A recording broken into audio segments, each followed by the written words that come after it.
This afternoon, we are privileged and extremely honored to have with us the 1988 honoree of the Harry S. Truman Good Neighbor Award, the Honorable Paul A. Volcker, who has had a distinguished career in the service of our country under 5 presidents, from John F. Kennedy to Ronald Reagan, and was chairman of the Federal Reserve Board for 9 years, from 1979 until 1987.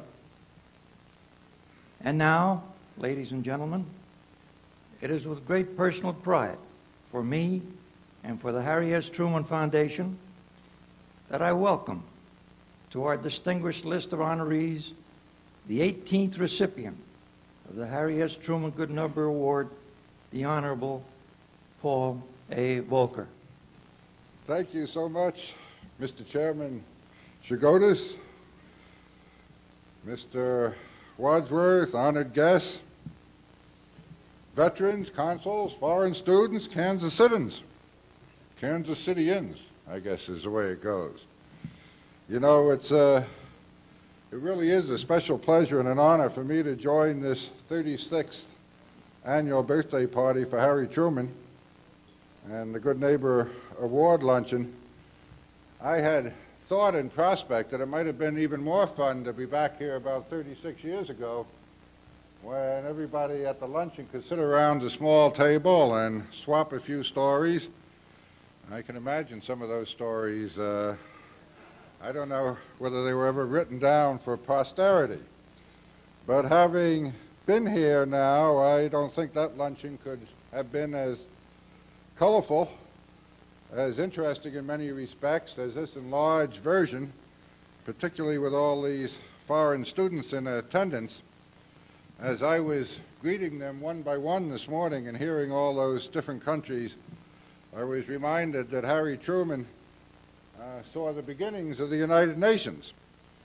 But I doubt, for all his interest in international education that we've been hearing about again today, he could have imagined that here in his hometown, right in the middle of the United States, there could have been so many foreign students from so many places at the local universities. And it makes me think that even if we don't like every aspect of the UN in New York these days, international understanding and cooperation has something of a future.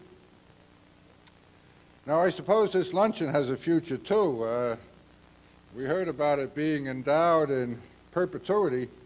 I don't think I needed to know about that financially necessarily, having come in contact with Henry Talge.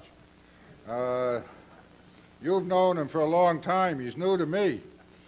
But I clearly understand that when his mind is set on something, he doesn't let go. And he made it quite clear to me that we were all here to celebrate the life and accomplishments of Harry Truman, and everybody was going to have a good time. But he also made it clear that I had to sing for my lunch. He didn't explain to me how that was consistent with everybody having a good time. But I will proceed. He put me in something of a dilemma. I immediately realized I don't have intimate enough acquaintance with the couple in the White House these days to tell you all the inside stories from there. I have to confess I don't know anything about astrology.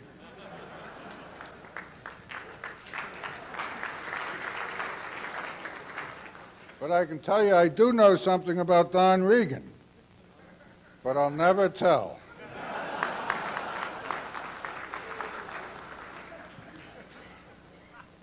I am particularly happy in being here to join what's been quite a long list now of distinguished public servants that have graced this table and this luncheon. We have Clarence Kelly here and Kenneth Taylor, and I know last year you had Elliot Richardson. I happen to head a commission on the public service these days, and I thought I might talk about the public service this afternoon. Elliot Richardson's a member of that commission. I told Henry that, and he said that was all very fine. He knew public service was fine, and after all, Harry Truman spent a long life in the public service. But if I was coming to Kansas City, I better talk about the economy. So I always, or at least I've gained a little experience in recent months, that I better do what Henry says. And I began wondering how I could relate that to Harry Truman. You know, in the general spirit of the thought that confession is good for the soul, I have to tell you that Harry Truman was not exactly a hero in the good, gray Volcker household when he took office and then when he beat Tom Dewey in 1948. But I also have to tell you we learned, and things had changed by 1952. I even decided to become a Democrat, and that was a change. And I think quite a tribute to Harry Truman. I hope it was. Now, I was in college then, and I was in graduate school, and I was conscious in a general way there were lots of challenges before the country and lots of problems in the process. But I think there was also a certain sense of confidence and a certain zest even after World War II and after the Depression, and that we could somehow make things better, and a certain willingness to deal with those problems and to meet the challenges. And the challenges, I think it's fair to say, got a response. That generation was worried about depression because they had just lived through a big one, and they wanted the economy to grow and be more stable, and in fact we've been fairly successful at that.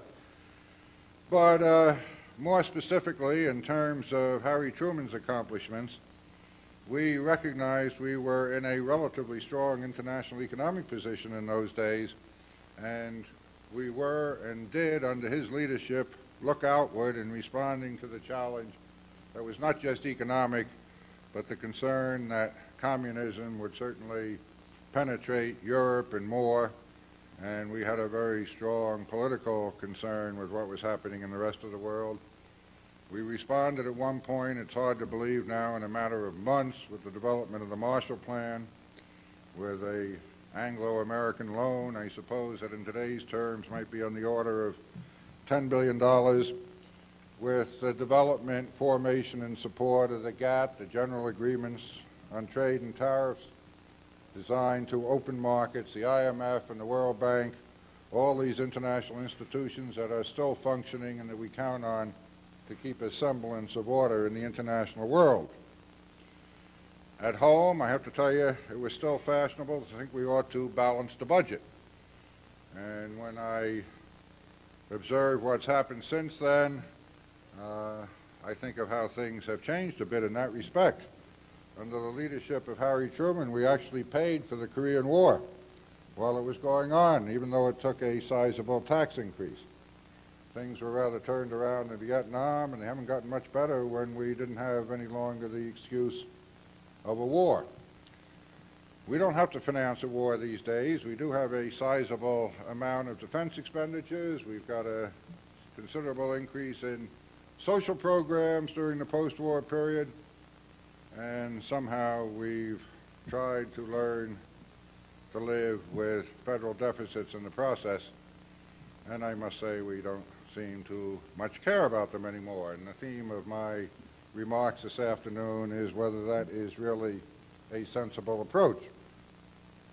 And I suppose our tendency toward inaction in the face of persistent record deficits is in good part the fact that we are lulled by the apparent success of the economy in recent years.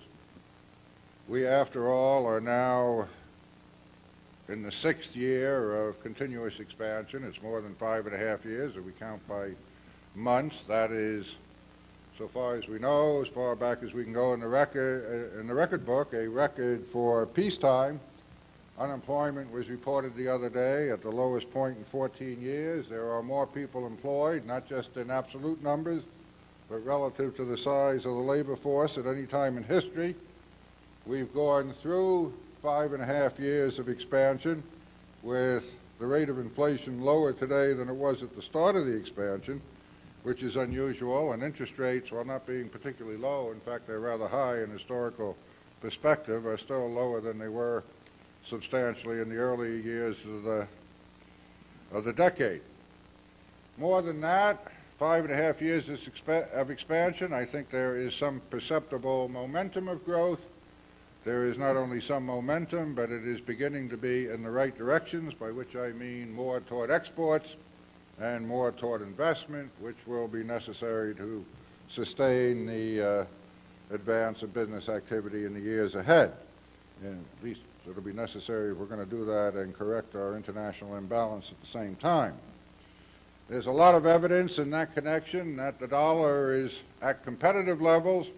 Our exports have been rising substantially in volume terms for a couple of years, even though our markets are sluggish. Our wage levels, whether we like it or not, are substantially lower than in Northern Europe, in Germany, and some of those other countries where some of these students are coming from. They are about the same as in Japan. We used to complain about the low wage levels in Japan. How could you compete with them? Well, we now have the challenge of competing with them with wage levels just about the same, at least in manufacturing industry, and I think we ought to be able to do that. So we have quite a lot going for us, and conceptually I think we can keep this expansion going for a long time further. There is nothing automatic or preordained about recessions, although they tend to come along once in a while. But if conceptually the expansion can continue for a long while further, I think it's also fair to say we don't live on concepts. There is an uneasy feeling that something's wrong. That uneasy feeling is partly, but not entirely, symbolized by the decline in the dollar. And I have to tell you, I think there is something that is right about that uneasy feeling. There is something wrong. I think of it as a fault line running through the United States economy, and if we don't do something to deal with that fault line, I think all the nice economic progress is in jeopardy. The longer we take, the bigger the ultimate disturbance on the economic Richter scale. Now, the problem at its root seems to me pretty simple. We are spending more than we produce, and we've been doing so for some years. And you can measure that fairly precisely by the size of the imbalance in our foreign trade and current account position. That's running $150 billion or more per year, and it has for a couple of years. That's about 3.5% of the GMP. We are satisfying our propensity to spend more than we're producing. Very simply, we import the difference. More significant than the mere statement we are spending more than we are producing is the fact that today I think I have to change one word in that. We are spending more than we can produce. A few years ago we could say, well, we'll grow out of this. Of course, we're in deficit overseas, we're importing too much, but we'll increase our production and somehow we'll deal with that problem. I think with the unemployment rate as low as it is, it's nice to have it low, but what it means is it can't go all that much lower without increasing inflationary pressures. With industry in many areas as fully employed as it is, and that is generally true in industries where we are now strongly internationally competitive, with capacity limitations and labor market limitations, we can't grow all that much more than the amount we are producing at the moment. I think if we look at this over a period of time, our labor force is growing a little more than 1% a year. Our productivity is growing a little more than 1% a year. If we can't reduce unemployment sharply further, and I don't think we can for the reason I suggested, we have a growth potential of 2 to 2.5% a year to take care of our domestic needs and to take care of dealing with the trade balance, which is bigger than that, 3.5%. So I think we have a problem.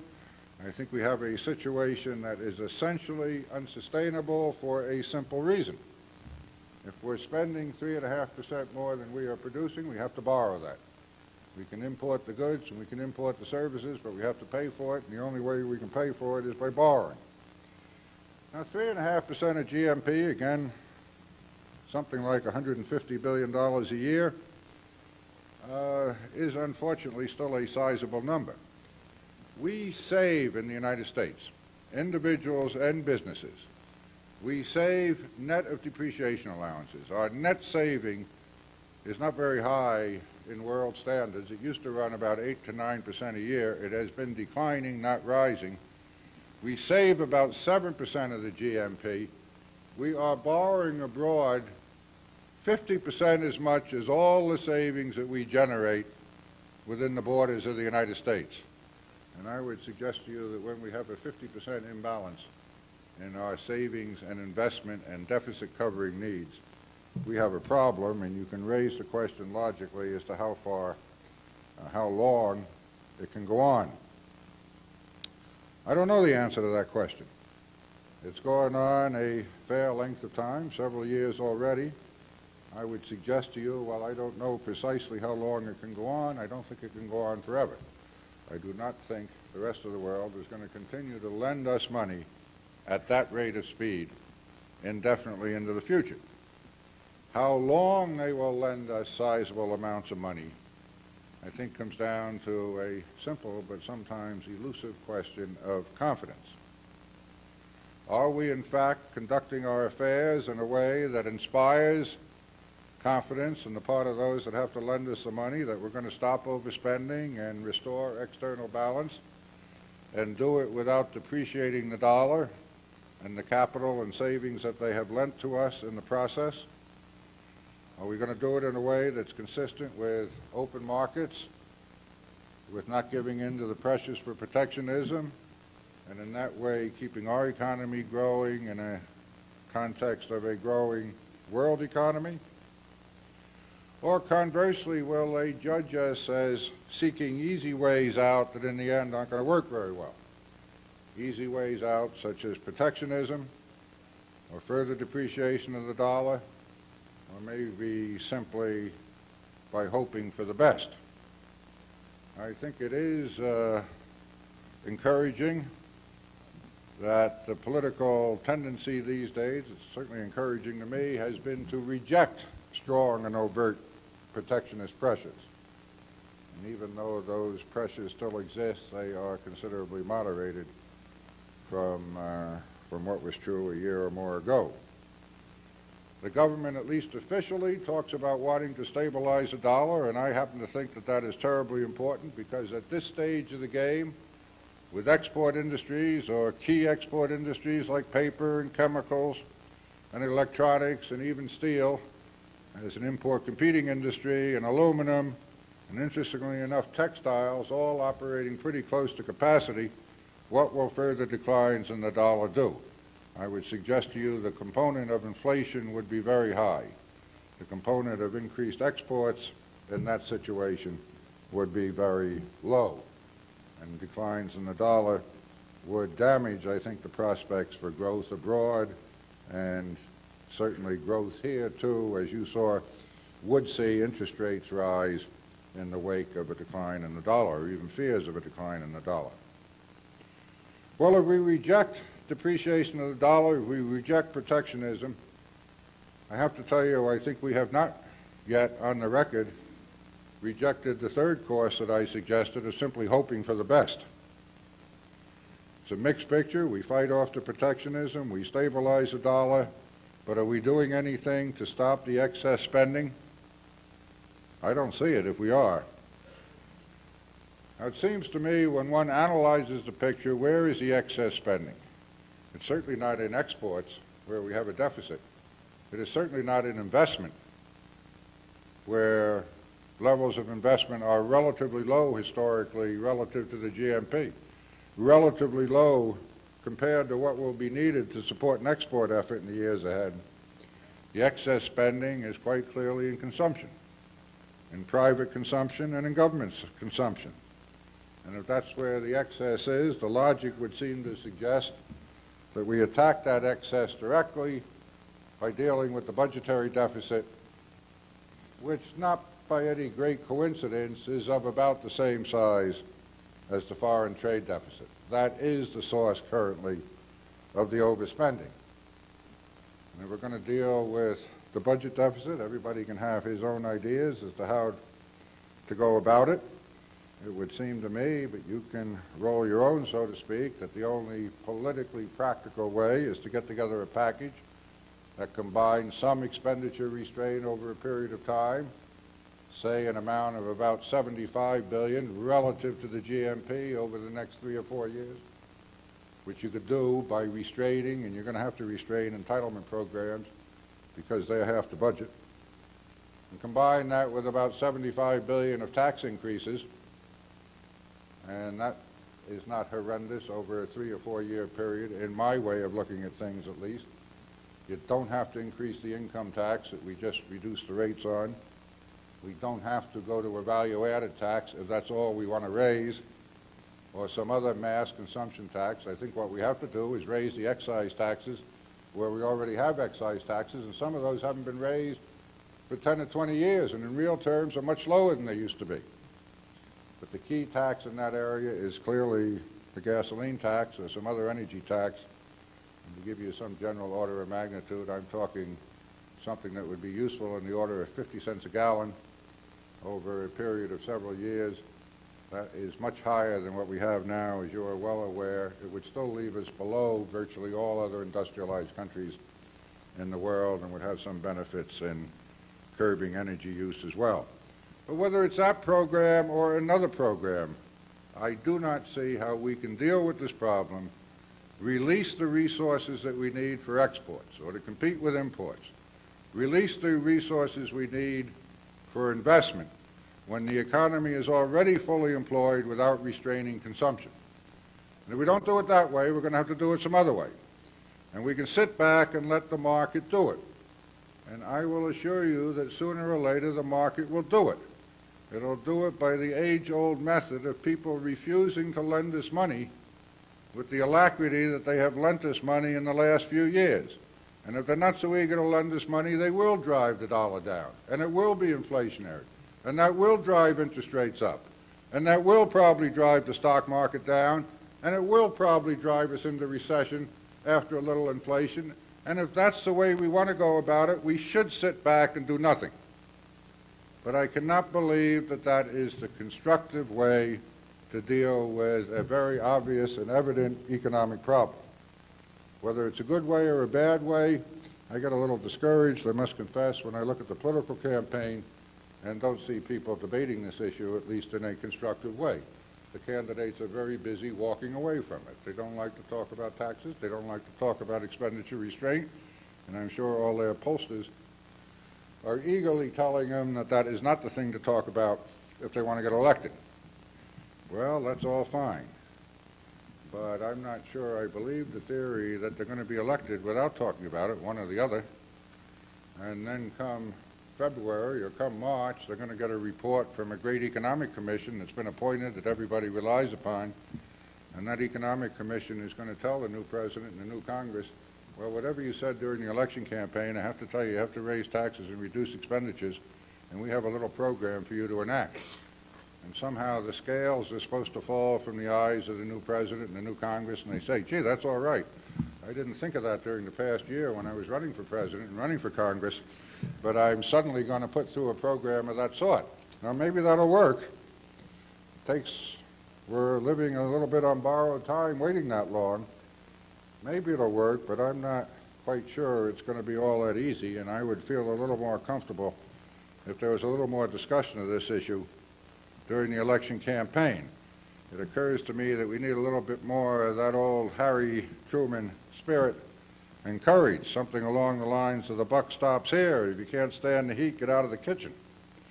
Maybe I am still impossibly romantic in my political thinking, but I did grow up in my formative years under the Truman administration, and I am delighted that you have asked me back here after all these years and remind me of some of that heritage. Thank you very much.